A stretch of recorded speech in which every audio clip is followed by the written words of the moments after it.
La Ve République est née de la crise de la guerre d'Algérie. Elle aura 60 ans en 2018, c'est un régime durable.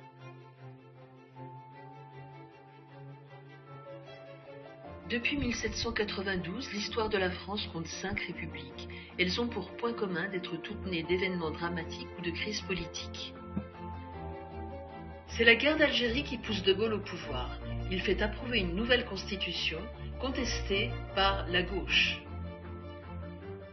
Contrairement aux républiques précédentes, les premiers ministres restent longtemps au pouvoir.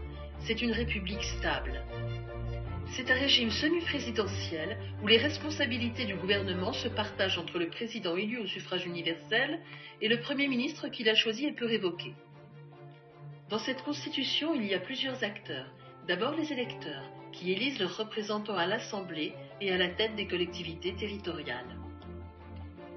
La clé de voûte de ce système, c'est le président de la République. Chef des armées, il peut prendre les pleins pouvoirs en cas de crise, en vertu de l'article 16 de la Constitution. Il nomme le Premier ministre et valide le gouvernement que celui-ci a constitué avec son accord. Il peut également révoquer le Premier ministre et son gouvernement.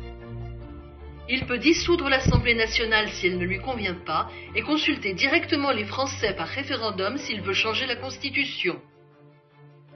À partir de 1972, les Français boudent les référendums. En 2000, pour le passage au quinquennat, l'abstention est de 74,7%.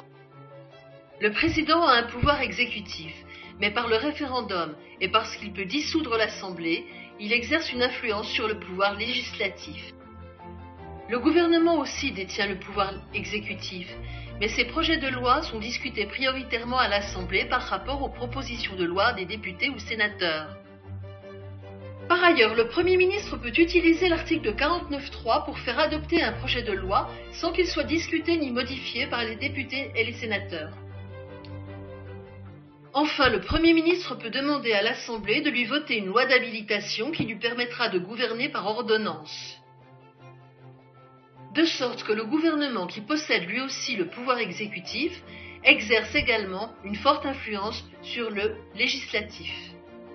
Le pouvoir législatif est exercé par les députés, élus pour 5 ans au suffrage universel direct, et par les sénateurs, élus pour 6 ans au suffrage universel indirect.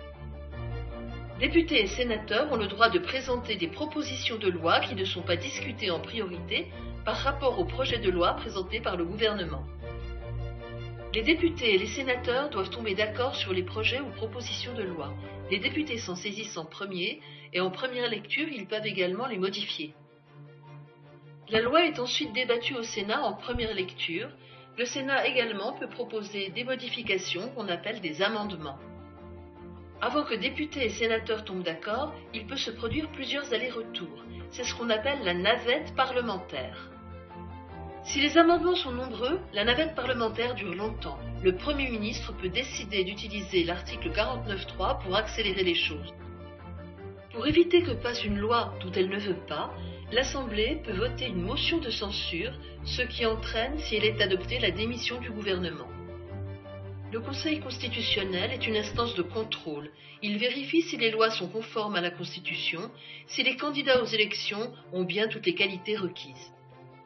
En résumé, dans la Ve République voulue par De Gaulle, le pouvoir exécutif a plus d'influence que le législatif, surtout le président qui n'est pas responsable devant l'Assemblée.